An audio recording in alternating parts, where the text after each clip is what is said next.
Welcome to Vator TV, the site on innovation and innovators. I'm Bambi Francisco, and I'm speaking with Tony Conrad. He founded Sphere in 2005. Sphere is a syndicator and distributor of content across the web. Tony, thanks for joining us. Hey, it's great to be here. Tony, for the many entrepreneurs around the world and not the early adopters who may not know what Sphere is, just give us an explanation of how Sphere syndicates and distributes content across the web. Yeah, so what we've done is we've figured out through a technology that can essentially read an article and figure out what the article is talking about dynamically. And we can then look at other articles, such as blogs or other mainstream media articles, and read those articles on the fly as well, and find things that are contextually relevant to the article that somebody is reading. So if you're reading something about iPhone, a couple weeks ago in the New York Times, one of our partners in their tech section, they had an article on iPhone futures, which sounds like a ridiculous thing, doesn't it? But anyways, so I thought it was a pretty interesting article, and I clicked on the bottom of it to see, is there other people that are talking about this topic? And sure enough, there was a lot of bloggers talking about it, and a lot of great bloggers. And so our little application that pops up on the page finds those related stories and then points you as a reader to them. You can click and go right to TechCrunch or GigaOM or whatever blog it might be. What's the click-through rate? We're doing about 1/3 of a point across the board now. And now certain sites have much higher click-through rates and others have lower, of course. But one of the things that we've been able to really kind of drive exposure through is when we take the links, instead of putting them in the widget, putting them in line right next to the article in a module.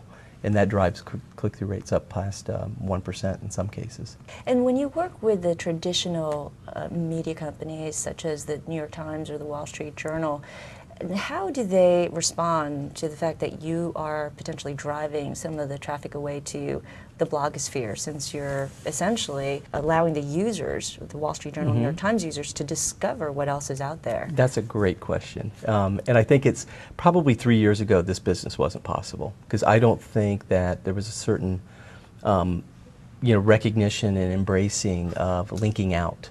And I think what some of the more walled garden approaches have learned is that some of the guys who were linking out grew much faster because they created a better user experience. And so, the thing I've been impressed by is people like the New York Times or the Wall Street Journal or CNN, Washington Post, all these guys who are our partners or becoming our partners, is how they've embraced this notion of let's just create a great user experience for our users. And if we do that, yes, they may leave the page, but ultimately they'll come back the next morning. But when they leave the page, are they actually leaving that particular article? Are they actually leaving the CNN page? No, we open up another window. Okay, so that page view actually goes to them. That's right. The article and the author is actually from somewhere else, but AOL or your other partners actually benefits from that page view. Exactly.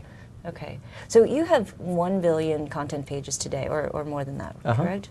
More than that and accelerating, yeah. So what does 1 billion content pages, what does that generate in terms of unique visitors and page views? Because ultimately that's the bottom line, right? Yeah, so I'm going to use a deflated number here because I'm not going to include certain partners in that number, but we're doing about 6 million uniques across the network and about a little bit over 30 million page views. And then page views, by what I mean by that is when somebody clicks on the widget and the widget rolls up on the screen, that counts as a page view, both for our partner site and for us. And then in a typical widget, there's about 9 links. So you're talking about 250 million links out to blogs and mainstream media articles. And you make money by advertising on those page views, correct? Absolutely. We make money through advertising. We also make money with certain partners in subscription type deals to run the service. Okay, so they don't pay you for how many clicks or how many page views, but they just pay you some sort of fee? In an advertising model, they pay us on performance. In the subscription model, what they're betting on, I believe, is that we're going to create recirculation around their content. And then on their content pages, they have advertising, they have their own RPM.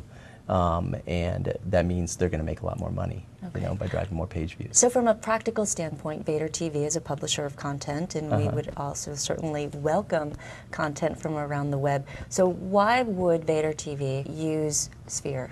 Yeah, in fact, we have a lot of micro-publisher partners, some of the true kind of A-list players out there, GigaOM, Real Clear Politics, All Things D, TechCrunch, Cool Hunting, just a bunch of great sites.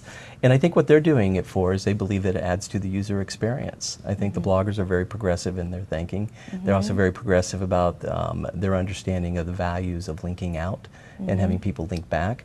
And so, you know, I think first and foremost you do it for the user experience. Secondly, you know, we can make a few nickels together too. How many page views, additional page views, do you think you drive?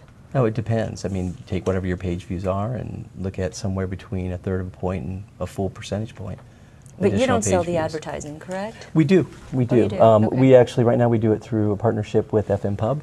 Okay. And in some cases, our partners will sell it, and then in some cases, we have people coming to us directly, and we have the flexibility to sell it in any way we want. Now, for someone who publishes content, such as Vator TV, can you also be a publisher or syndicate the content through your network? Absolutely. Okay. And in fact, when somebody is a Sphere partner, we make sure that they receive prioritization in our results set. So, and what that means is a little tricky to kind of explain. So, if there's 100 matches, and 3 of those people happen to be our partners, we're going to surface their matches first. If there's 100 matches and none of them are our partners, then it's just meritocracy and the first one comes up. And what's the revenue split there? With our publisher partners? Yeah. It depends. It's all over the board. It's all over the board. Yeah. So tell us about Sphere's economics. You started in 2005. Are you? How much money did you raise? Are you looking for? We more raised funding? $4 million through a group of fairly well-known angels and also some great institutional investors. And we're not looking for money. You're doing just fine. We're doing great. Cash flow positive? Not cash flow positive yet, but we happen? burn very little money. Okay. We burn nothing. Okay, well, thank you so much. Yeah, great. Okay, we wish you the best of luck. Thank you. I've been speaking with Tony Conrad. He started Sphere back in 2005. I'm Bambi Francisco.